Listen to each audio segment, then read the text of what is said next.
네, 각이 살아있는 정치평론 시사정각 시작하겠습니다. 오늘은 막힌 정치의 맥을 확 뚫어줄 두 분 나오셨습니다. 김용태 국민의힘 의원 그리고 서용주 맥정치사회연구소장 나오셨습니다. 어서 오세요. 네, 안녕하세요. 네. 민주당의 김민석 체제가 출범하자마자 조희대 대법원장 탄핵 가능성이 거론되고 있습니다. 어떤 얘기인지 먼저 듣고 오시죠. 지금까지 역사적 관례 속에서 우리 헌법재판소의 표현을 빌면 관습법적으로 대통령과 협의해서 대법관을 제청해 온 것입니다. 근데 이것을 하지 않는 무법 사법 행위를 지금 실행한 것입니다. 사법농단입니다. 저는 해방 이후 최악의 대법원장 조희대 씨는 물러나는 것이 맞다고 봅니다. 명예퇴역의 기회를 주기 위해서 국민들이 참여해 왔는데 스스로가 한덕수 씨처럼 불명예 퇴역의 길을 자초했다 이렇게 생각합니다. 그동안의 관행이 잘못된 것이고 조희대 대법원장이 그런 사전 조율 없이 대법관을 제청한 것이 저는 사법부의 독립을 바로 세우는 정말 제대로 된 결정이었다고 생각합니다. 사법부가 독립을 지키기 위해서 몸부림치고 있다라고 하는 신호라고 생각을 하고, 그러면 이거로 다 끝나는 것이냐? 재판 재개해야죠. 실제로 탄핵안을 발의해서 추진할 수도 있다고 생각합니다. 대법관 수를 늘려놓은 것이 사실상 그 효과를 발휘할 수 없기 때문에 어떻게든 대법관 임명하는 그 권한을 대통령이 실질적으로 행사하기 위해서 갖은 협박과 압력을 행사할 거라고 생각합니다. 네, 사상 초유의 조희대 대법원장 탄핵으로 이어지게 될까요? 어떤 얘기인지 그래픽 보면서 먼저 설명을 좀 드리겠습니다. 조희대 대법원장 지금 청와대 패싱했냐 이런 논란이 있는 겁니다. 대법관으로 손봉기, 김성수 이렇게 두 명을 임명 제청했는데 7개월을 끌다가 그동안의 관례를 깨고 대법관을 서면으로 제청한 겁니다. 반년을 뭉개더니 통보하냐? 지금 민주당에서는 그렇게 반발하고 있는 거고요. 보통은 대통령의 이제 대면을 하고 이제 제청을 하는데 대면 없이 일방적 제청을 하니까 송영길 의원은 조희대 대법원장의 탄핵의 이유가 늘었다. 이렇게 입장을 밝히기도 했습니다. 서영주 소장님, 네. 청와대 패싱입니까? 패싱이죠. 이거는 뭐 부인할 수 없는 패싱이고, 예. 사실 조금 더 제가 좀 과하게 얘기하면 조희대 대법원장이 이재명 대통령에게 시비를 거는 것이고, 시비 걸었다. 집권 여당인 민주당에 싸움을 건 것이다. 대법원장이 삼부요인 중에 한 명인데 본인이 이게 그 관례, 김민석 당대표는 이게 관습법적인 행위다라고 얘기를 했어요.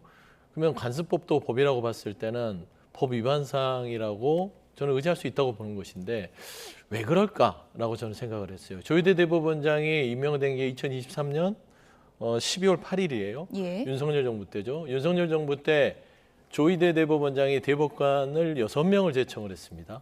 그때 서면 제청 없었어요. 근데 왜 현 정부 들어서 안 하던 일을 하는 것이죠?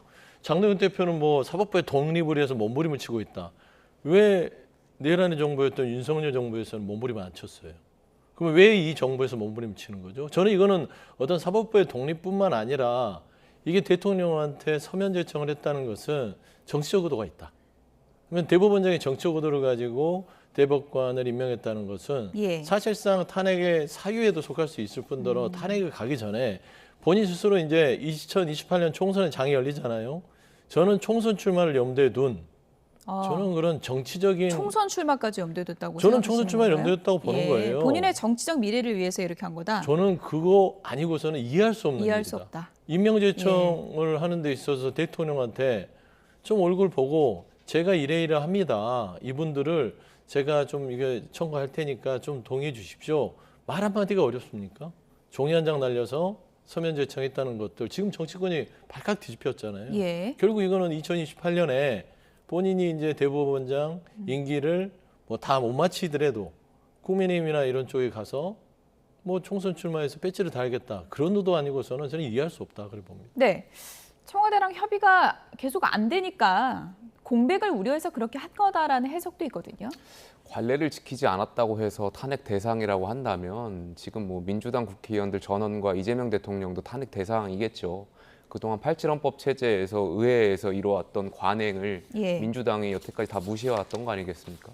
조희대 대법원장이 근데 이번에 그 대법관 임명에 제청을 둔 것을 가지고 예. 청와대와 이견이 있었던 것은 분명해 보입니다. 뭐 조금 전에 영상에서서 그 법원 행정처장에 나와서 말씀했던 것만 보더라도 지금 손봉기, 김성수 부장판사 제청을 했는데 예. 그 손봉기 판사 같은 경우에 청와대에서는 그 김민기 판사를 원했다라는 해석들이 있는 거 아니겠습니까? 예. 여기에 대한 이견들이 계속 있었던 것 같고 대법원 입장에서는 이 김민기 판사 같은 경우에 지금 오영준 헌법재판관의 배우자이기 때문에 국민 정서라든지 상식에 맞지 않다라는 것이 계속 이견이 좁혀지지 않았던 것 같은데 하지만 거기 안에 조금 더 살펴보면 결과적으로는 대통령의 공소취소와 관련돼 있을 거라고 생각합니다. 아, 어떤 부분이세요? 이번에 법안이 개정돼가지고 공소취소의 사유에 예. 어떤 기준들이 필요할 텐데 예. 결과적으로 대법원의 판례로서 그 기준이 확립될 거라고 생각합니다. 예. 여태까지 이견이 있어가지고 대법관을 제청하지 않고 남겨둔다면 이 공소취소 사유와 관련돼서 법원의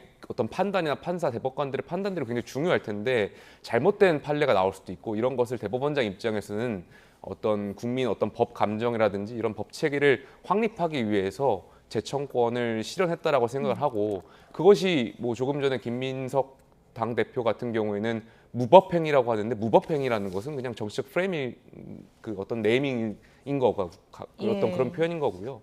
그렇게 무법이라고 생각하지는 않고 이거는 대법원장으로서의 권한을 행사했다고 저는 개인적으로 생각을 그러니까 합니다. 김용태 의원 얘기는 지금 조희대 대법원장이 원하는 대로 청와대에서 받아줄 수 없었던 게 공소 취소 시나리오까지 염두에 뒀기 때문에 받아줄 수가 없었다. 여러 가지 예. 뭐 예. 그래서 하지만 이견이 있었을 그렇습니다. 것이다라는 것이고 서영주 소장님은 총선 나가려는 거 아니야? 네. 이런 의심까지 든다라고 하셨는데 한동훈 의원은 이런 입장을 밝혔습니다. 갑자기 민주당이 관행 타령하는 것은 무슨 얘기냐? 이 얘기입니다. 대법원장 탄핵하겠다는 헛소리하는 민주당 정권 이렇게 비판을 했고요. 자기들이 야당이 법사위원장을 맡는 관행 위반할 때는 아주 하찮게 여기더니 갑자기 관행이 왜 중요해졌냐 이 얘기입니다. 관행 법사위 관행은 어기지 않았냐. 그땐 가만히 있더니 왜 여기선 또 관행이 중요하냐 이 얘기거든요. 법사위 관행하고 그 대법원장과 대통령 사이에 대법관의 임명 제청에 대한 관행이 비교할 만한 건가요? 비교가 잘못된 겁니까? 비교가 잘못된 거죠. 예. 법사위에 대해서 사실 법사위는 조금 옥상옥의 개념이 있어서 이 부분은 제도 개선이 필요한 부분이고 이게 국회의 발목을 잡는 부분들이 있기 때문에 이건 정치적으로 그냥 판단하는 것이고 상대당을 배려해 주는 정도의 수준에서의 관행인 것이고 지금 이거는 대법관의 임명에 있어서는 대법원장은 대통령이 임명을 하지만 대법관은 대법원장의 임명 제청을 통해서 대통령이 동의를 해주고 국회가 동의해주고 최종적으로 임명을 하는 거예요. 예. 이런 절차를 둔 이유들은 대법원장 마음대로 하지 않게끔 아니면 또 대통령 마음대로 하지 않게끔 서로 견제와 균형에 대한 그런 사실 간섭법적인 사항이 있는 거예요. 예. 법사위 주는 거는 간섭법적인 사항이 아니에요.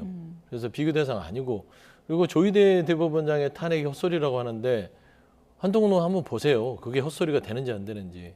탄핵 사실상 이런 식으로 너무 노골적인 정치적인 그 대법원장이 개입을 한다면 이건 탄핵 사유가 됩니다. 이건 사실 저는 이건 정치 개입 정도로 들어가요. 정치적 중립 의무를 저버린 거예요. 그래서 저는 조희대 대법원장이 안 해도 될 일을 했다. 제가 탄핵 앞서도 시도 가능성 지금 어느 정도라고 보세요? 저는 사실상 조희대 대법원장이 여기 대해서 입장을 정확하게 논리적으로 설명하지 못한다면 네. 국회 내에서 김민석 대표도 나가셔라 그랬잖아요. 나가시란 말은 시간을 줄 테니까 나가는 거고 안 나간다면 탄핵을 이렇게 진행할 수밖에 없는데 예. 저는 조희대 대법원장이 그 탄핵을 노리는 거라니까요. 아. 탄핵을 받았다. 이 정권으로부터 뭔가 핍박을 받았다. 그래야 이 출마에 스토리가 되는 겁니다. 늘상 그래왔어요. 저는 그런 답습을 윤석열 정부에서 배워서 똑같이 써먹는 게 아닌가 그렇게 생각이 네. 됩니다. 불량 학생 나가라. 오늘 김민석 네. 대표가 그렇게 얘기를 했는데 뭐 어떻게 보십니까? 나갈 일은 없지 않습니까? 아니, 법대로 예. 했던 사람 보고 나가라고 하는 것 그리고 오늘 김민석 민주당 대표 당대표 되신 지 얼마 되지 않았는데 벌써부터 청와대의 심부름센터 역할을 자처하시는 것 같아가지고 예. 많은 국민들께서 집권 여당의 당대표로서의 발언이 굉장히 부적절했을 거라고 생각이 들고요. 여태까지 민주당이 뭐 관행을 저희 국민의힘이 관행을 따지고 하면은 법대로 했다 문제될 거 없다고 했던 게 민주당입니다.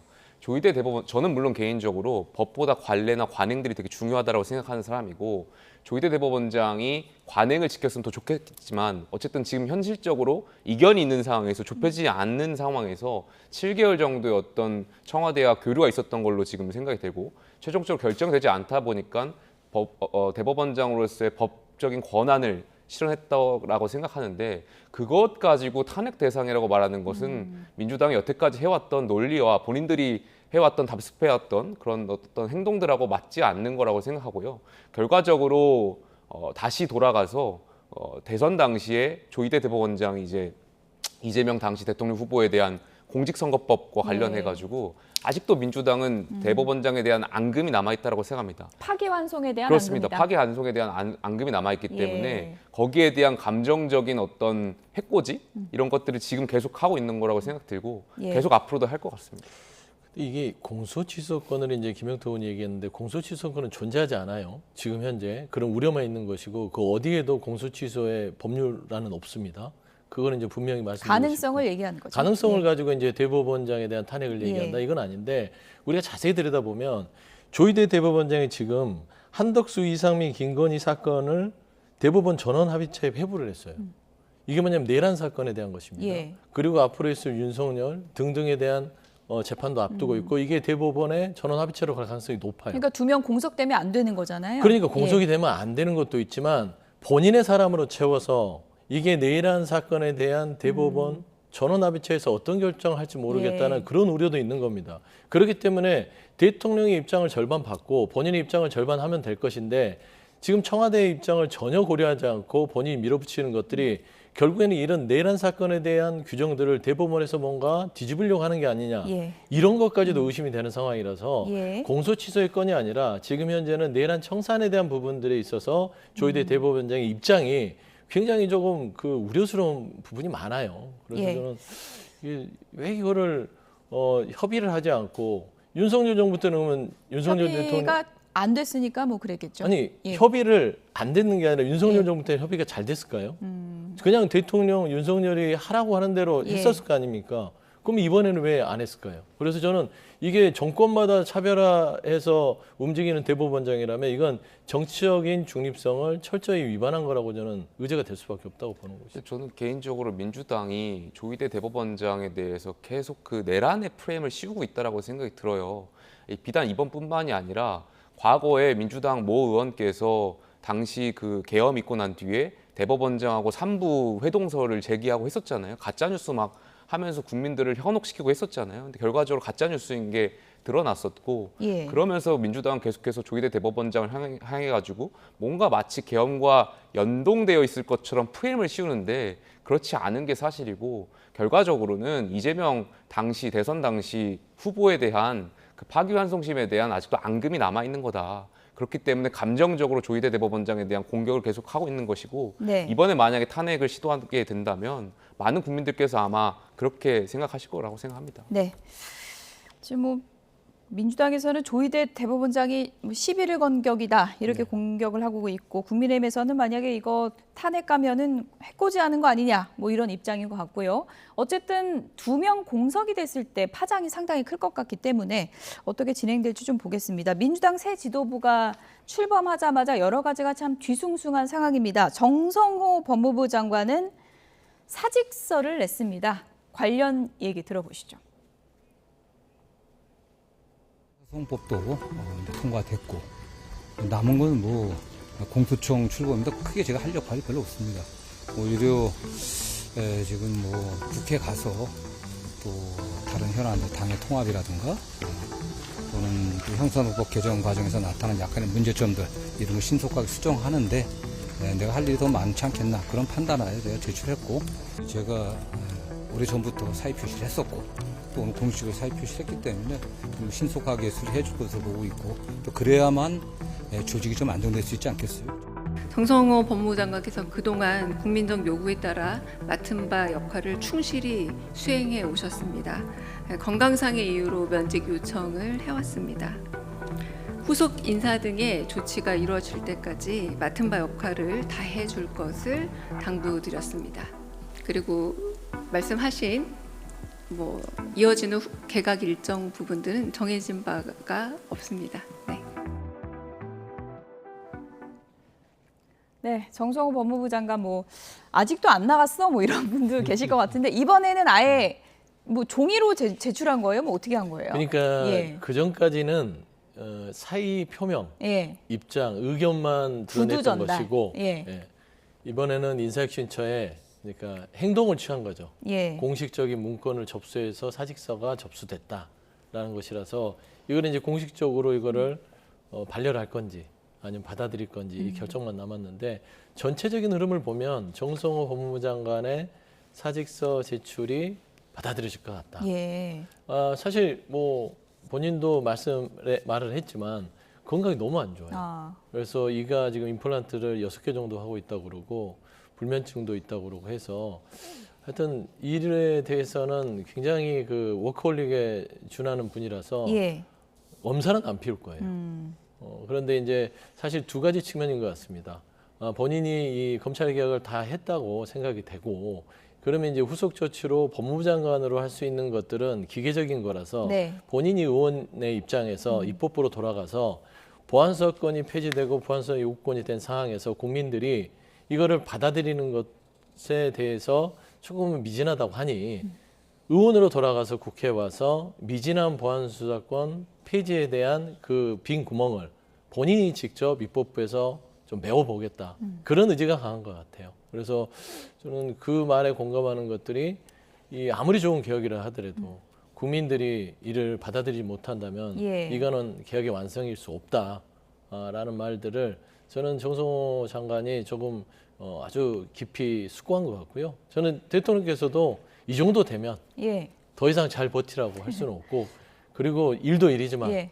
일단 사람이 살아야 되지 않겠습니까? 예. 그래서 건강도 좀 추스리시고 입법부로 돌아와서 역할을 했으면 좋겠다 그런 말씀드립니다. 우스갯소리로 댓글에 이거 직장 내 괴롭힘이다 이런 얘기까지 지금 나오고 있잖아요. 그 정도는 이쯤이면은 사표 받아줘야 된다. 뭐 이런 댓글까지 예. 달리고 있는 상황인데 어쨌든 이재명 대통령은 잘 버티시라 이런 입장을 전한 상황이잖아요. 굳이 이렇게 또 전당대회 끝나자마자 사직서를 낸 건 어떻게 봐야 될까요? 정성호 법무부 장관도 정치를 오래 하신 분이잖아요. 네. 그러니까 결과적으로 이 보안수사권 폐지 그리고 공소치유 사유가 넣어진 것에 대해서 굉장히 위험한 일이겠구나. 그리고 앞으로 펼쳐질 전국 상황에서도 본인한테 이게 모든 것이 화살이 돌아올 수 있다는 것을 알고 있기 때문에 저는 여기서 결정을 하신 일이라고 생각하고 물론 지금 결정했다고 해서 국민적인 면죄부가 씌워질 거라고 생각하지 않습니다. 예. 결과적으로 법무부 장관에 있으시면서 대통령의 그런 의지나 집권 여당이 무리하게 강행하려고 하는 것들을 막아내지 못했잖아요. 그렇기 때문에 어쨌든 보안 수사권은 폐지된 예, 거고요. 그렇습니다. 국민적 예. 평가는 뒤따를 거고 장관 입장에서는 아마 앞으로 예상되는 공소취소 대통령 사건과 관련된 것들이 있을 거라고 이제 예상들이 많이 되는데 주무부처 장관으로서 본인의 양심하고 많이 좀 반대되는 것들이 있을 거로 예상되다 보니까 아마 결정을 하신 거 아닌가 싶습니다. 앞으로 뭐 시나리오긴 하지만 어쨌든 김민석 당 대표가 됐고 공소 취소와 관련한 움직임이 빨라질 것이다. 지금 국민의힘 쪽에서는 그런 의심을 좀 하고 있는 거잖아요. 그렇습니다. 예. 이번에 검찰 수사권, 그 보안 수사권 폐지와 관련해서도 그 동안의 대통령의 기류가 달라졌던 것을 예를 들어봤을 때 예. 결과적으로 공소취소 사유가 들어간 것에 거래가 있었던 거 아닌가에 대한 의심이 들 수밖에 없고 그런 것들 무리하게 추진한 것이 결과적으로는 빠르게 공소취소를 하려고 하는 것으로 많은 전문가들도 또 저희 당도 예상을 하고 있습니다. 네, 김민석 당 대표도 뭐 전당대회 과정에서 언론 인터뷰에서 조작 기소가 맞다면 당연히 공소는 취소되는 것이다라는 그런 입장을 다시 한번 밝히기도 했는데 한동훈 의원도 이런 입장을 좀 밝혔습니다. 공소 취소 작전 시작 아니냐. 정성호 장관이 이렇게 물러나는 것은 그런 의미다. 이런 본인의 이제 주장을 썼습니다. 자기 손으로 이제 공소 취소하기 무서운 정성호 장관이 이미 세팅을 다 해놓고 도망가겠다고 사직서 낸 거다. 이제 특공대들의 진짜 작전이 시작되는 거 아니냐 이렇게 얘기를 했고요. 또 법무부 검찰인권존중미래위원회 이름이 참 긴데 공소 취소 특공대다라고 하면서 이재명 대통령 사건들이 잘못되었다고 공소 취소에 밑밥을 깔고 있는 거 아니냐라는 의심을 했습니다.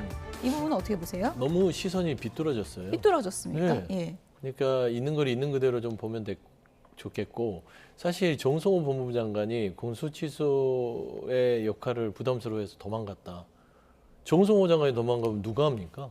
예를 들어서 가장 그 최측근이라고 불리는 정성호 장관이 거기에 총대 예. 메고 하겠죠. 그게 아니니까. 사실 정성호 장관도 여러 번 얘기했잖아요. 보안 수사권 폐지 부분들은 국민적인 피해가 우려되기 때문에 이 부분은 남겨달라 했고 거기에 대해서 굉장히 속상하셨고 결국에는 본인이 법무부 장관으로서 한계가 있기 때문에 국회로 돌아가서 본인이 그 역할의 마지막을 해야겠다라는 생각으로 가는 것이고 저는 뭐 공소취소권은 지금 나오는 것들은 지금 현재 뭐 가상의 시나리오이기 때문에 예. 좀 맞지 않은 것이고 이재명 대통령이나 청와대도 공소취소권을 노골적으로 시도한다? 그럼 바보 같은 일 할 이유가 없잖아요. 국민들이 얼마나 현명하신데 그걸 그냥 눈뜨고 보고 있겠습니까? 이거는 바로 그냥 정부가 이 지지율이 곤두박질 치는 어떤 그런 요소예요. 그래서 저는 공소취소권에 대해서는 뭐 노골적으로 진행이 되지 않을 건데 저는 그 김민석 대표 말이 틀린 말이 있나요? 조작 기소가 밝혀지면 예. 공소 취소해야죠. 그러면 조작 기소가 입증이 되면 그렇죠. 입증이 예. 되면 그러니까 검찰이 한 기소가 조작됐다는 게 입증이 되면 당연히 그 기소를 취소해야 되는 게 맞잖아요. 논리적으로. 그러면 그걸 남겨둬요? 그건 그 아니잖아요. 입증을 그럼 누가 하는 건가요? 그 입증을 이제 예. 이 검찰이라든지 아까 말씀했던 이런 인권 침해 사례에 대한 TF에서 검토를 하는 것인데 검찰 인권존중미래위원회. 그렇죠. 예. 검찰 검찰 인권존중 미래에서 하는 건데 거기에서 이제 충분히 검토를 해서 조작 기소가 있다면 공소에 대한 취소를 검토하겠다는 것인데 이게 입증을 허위로 하는 자체도 범죄 예. 행위예요. 그래서 이 부분을 자꾸 의도적으로 노골적으로 이재명 정부에서 공소 취소로 간다고 하는 것은 가상의 현실을 가지고 비판하는 것이다라고 말씀드릴 수가 없습니다. 그런데 이 사건뿐만이 아니라 지금 하나하나 지금 정치권에서 나오는 사건을 보면 결과적으로 대통령의 공소 취소하고 다 연결될 수밖에 없어요. 예. 지난 우리 광복절 연휴 때 그 개헌과 관련돼서 이야기가 나왔었고 대통령 연임 문제에 대해서도 그 뉴스에서 많이 다뤘던 거 아니겠습니까? 결과적으로 그 핵심은 개헌에 대해서도 핵심이고 이 대법관 임명 문제라든지 지금 정성호 법무부 장관 핵심은 대통령의 재판과 관련돼 있다고 저는 개인적으로 생각합니다. 예. 그렇기 때문에 지금 소장님께서 말씀하시는 거나 민주당이 공소 취소 가능성 없다라고 얘기하기 전에 그 진정성을 국민들께 입증하려면 대통령께서 한마디 하면 됩니다. 나 재판 받겠다. 그 한마디만 하면 국민들이 아마 민주당이라든지 대통령의 어떤 그런 의지들을 진정성 있게 받아들일 수도 있을 것 같은데 재판에 대한 언급을 못 하시고 있는 거 아니겠습니까? 제가 비대위원장 할 때 대통령 앞에서 재판 받으시라고 말씀드렸고 약속해달라고 하셨는데 답이 없으셨습니다. 결과적으로는 무응답이었습니까? 아니면 무응답이었습니다. 다른 무응답이었습니까? 그러니까 재판 재개에 대한 어떤 대통령으로서의 되게 무서움, 기피하려고 하는 것도 굉장히 강한 거로 추측이 되고 결과적으로 공소 취소라든지 개헌이라든지 이런 것이 대통령 재판하고 직결될 수밖에 없다. 그렇게 생각할 수밖에 없을 것 같습니다. 네. 아니 재판을 받게 되면 받게 되는 것이고. 근데 그 한마디를 해달라. 이제 국민의힘에서는 개헌도 그렇고 이제 그 한마디를 대통령이 해달라. 뭐 이런 요구를 계속 하고 있는 그러니까 거잖아요. 이미 예. 재판을 받고 있다가 대통령이 되고 중지된 거잖아요. 예. 재판을 받고 있는 사람한테 재판 받겠다라고 말하라는 것도 참 뭐라고 하죠? 쓰여진 대로 읽어라라는 그런 느낌을 받는 것이고 연임 도전을 할 수가 없는데도 연임하지 않겠다라고 얘기하는 것도 안 되는 걸 왜 연임하지 않겠다라고 얘기하냐고 좀 그런 마음이 들 거예요. 근데 이재명 대통령이 연임에 대해서는 여러 차례 지금 최근에 얘기했죠. 연임은 있을 수도 없고 헌법상에 그거는 금지돼 있다라고 얘기했으면 연임 안 하겠다는 못 한다는 소리예요. 공소 취소권도 없는 문제이기 때문에 굳이 본인 생각에는 끝나면은 재판을 받겠지 생각하는데 내가 재판 받겠다 또 재확인하라는 것들이 사실상 그게 조금 상대에 대한 존중이 맞나 대통령에 대한 저는 그런 부분에서 침묵하는 것이지 대통령의 침묵이 나는 재판을 받지 않겠다로 의지한다는 것은 그냥 뭐 그거는 너무 비뚤어지게 보는 시선이 아닌가 싶습니다. 네. 오늘 저녁에 또 청와대에서 오늘 나오셨으니까 이 부분도 좀 여쭤볼게요. 네. 당대표 선거에 나왔던 세 사람 네. 만찬을 한다고 하는데 어떤 의미가 있겠고 그리고 좀 언론의 헤드라인을 장식할 만한 말이 나올까요? 어떻게 보십니까? 아마 헤드라인을 장식할 말은 대통령이 정청래 의원에게 하는 말이 이제 헤드라인이 예. 되겠죠. 그다음에 당의 통합이 시급하다고 생각하는 것들이 지난 민주당의 전당대회가 너무 치열했고 다시는 안 볼 사람처럼 싸웠어요.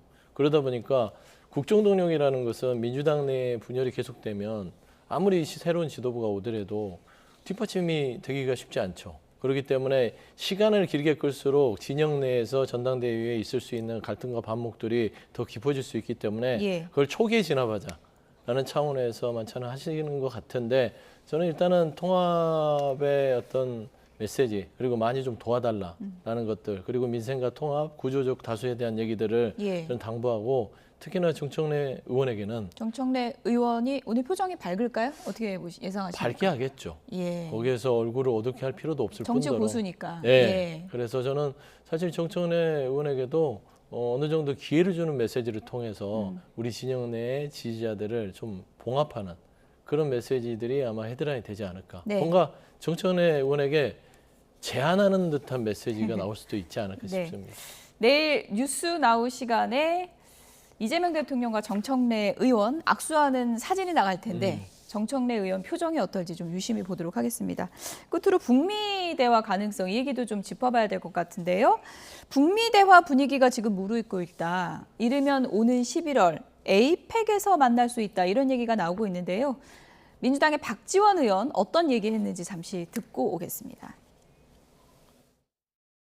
김정은의 입장도 트럼프의 입장도 만나야 되겠다 하는 것은 무르익었어요. 특히 트럼프 대통령이 사실상 미국 정치에서 조금 궁지에 몰리고 있고 중간 선거가 이태롭잖아요. 그리고 김정은도 지금 이제 러시아와 잘 지내고 있지만은 만약 종전이 된다면은 다음 스텝을 옮겨야 돼요. 트럼프 대통령이 싱가포르 회담에서 김정은 입장에서 거짓말로 해놓고 하노이에서 자기를 처벌했잖아요. 여기에 대한 화가 지금까지 있었지만 계속해서 트럼프가 러브콜을 보내오기 때문에 응답할 것이다. 네, 북미 대화 분위기가 한꺼번에 이렇게 무르익었습니다. 갑작스레 오는 11월이면 이제 몇 달 남지도 않았는데 만날 수 있다. 김정은 위원장이 이 러브콜을 받아들일 거라고 보십니까? 근데 대화도 북미 간에 하는 것도 중요하겠지만 예. 결과적으로 우리 정부가 북핵과 관련된 기조나 정책이 제대로 되어 있느냐 예. 이게 더 중요한 문제일 것 같습니다. 무슨 말씀이냐면 여태까지는 한반도의 비핵화를 기조로 해서 많이 이루어왔었는데 지금 트럼프 정부에서 비핵화보다는 북핵을 약간의 어떤 인정을 하고 북핵 관리 측면으로 갈 수 있다라는 이야기들이 전문가들 사이에서 많이 나오고 있습니다. 근데 그렇게 된다면 우리 대한민국 입장에서는 비대칭 전력으로서 북한 핵을 인정해야 되는 측면들이 있을 것이고 그렇게 됐을 때 앞으로 남북 협상이라든지 이렇게 됐을 때 우리가 불리한 측면이 있을 텐데 여기에 대한 전반적인 우리 정부의 구상이라든지 기조가 나와 있느냐 그리고 어느 정도 미국하고 이런 것을 공유하고 있느냐 이런 것이 굉장히 중요할 것 같고요. 두 번째로는 결과적으로 한미 동맹이 굉장히 중요한 동맹이고 가치 동맹이지 않습니까? 하지만 트럼프 정부 들어오면서 가치 동맹에서 좀 나아가서 뭔가 한국이 조금 더 기여할 수 있는 어떤 물질적으로나 어떤 금전적으로나 한국이 좀 더 기여하길 바라고 있는 측면이 있는 것이고 그 가운데서 주한미군의 전략적 유연성이라든지 어떤 전작권 전환에 대한 문제라든지 이런 것들이 다 연결되어 있는데 네. 우리 정부가 과연 그런 한미 동맹에 새롭게 변화하고 있는 트럼프 정부의 그런 가치 동맹 차원에서 변화하고 있는 그런 동맹에 힘입어서 우리 정부의 어떤 대응 방식이라든지 유연하게 좀 대처하고 있는가 이런 부분이 더 중요한 시점이라고 네. 생각이 듭니다. 그러니까요. 북핵을 이제 공식 인정은 아니어도 대화가 된다는 것 자체가 사실상 용인 아니냐. 그렇게 되면 앞으로 좀 대화에서 주도권이 우리가 좀 뺏기는 거 아니냐 이런 걱정도 있고요. 네. 그리고 지금 사실 트럼프 미국 대통령 말 한마디에 한미연합훈련 기간 반으로 확 준 거 이것도 걱정하는 시각이 많은 것 같습니다. 그렇죠. 트럼프 대통령 예. 참 예측 불가능한 분이에요. 럭비공이 맞고 예. 외교적 결례를 무릅쓰고도 본인의 어떤 생각하는 그 정치적 이득을 얻으려고 해요. 이재명 대통령과 나눴던 대화를 모든 언론에서 본인이 공개해버렸잖아요. 이란에 대한 예. 협조, 그러니까 우리 대통령께서 그 부분에 대해서는 조금 뭐 노땡큐를 했다 뭐라고 하는데 그런 거는 결례죠. 예. 정상 간의 대화는. 예. 근데 이제 왜 그랬을까 하면 아까 박지원 의원도 얘기했지만 중간 선거를 앞두고 있기 때문에 본인은 스스로 그 중간 선거에서 인지도를 높이기 위한 이벤트를 만들어야 되고 예. 김정은을 만나는 것만큼 본인의 몸값을 올릴 수 있는 것은 없다라는 것이고 비핵화 문제 부분에 있어서는 셈법이 복잡할 것 같아요. 왜냐하면 지금 이란과 미국의 전쟁 자체는 명목상으로는 이란 비핵화입니다.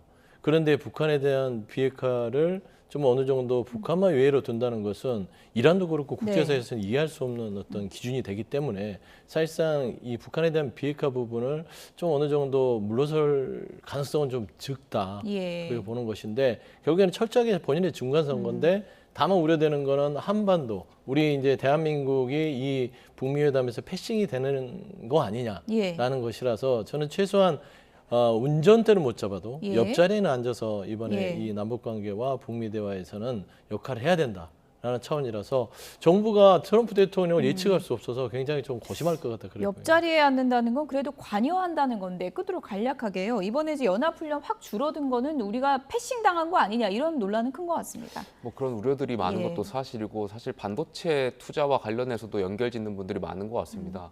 호남 반도체 정부의 구상이 발표되고 나서 미국의 상무장관은 삼성과 ASK가 미국의 반도체 공장에 투자하길 바란다라는 입장을 내기도 했었지 않습니까? 예. 그런 와중에 최근에 지금 호남 반도체와 관련해서 그 광주의 몇몇 시민단체에서 미군 철수, 미7공군 철수를 또 이야기하고 있고 이런 것들이 맞물려 가면서 결코 한미 관계에 좋지 않을 거라고 생각이 들고요. 정부가 과연 준비를 제대로 하고 있는지도 좀 우려가 되는 점이 많습니다. 대화 분위기가 이제 무르익는 건 좋지만 이제 우리의 역할이 어떻게 되는가 이 부분을 좀 상당히 신경을 써야 될 것 같네요. 김용태 국민의힘 의원 그리고 서용주 백 정치사회 연구소장 두 분이었습니다. 고맙습니다. 감사합니다.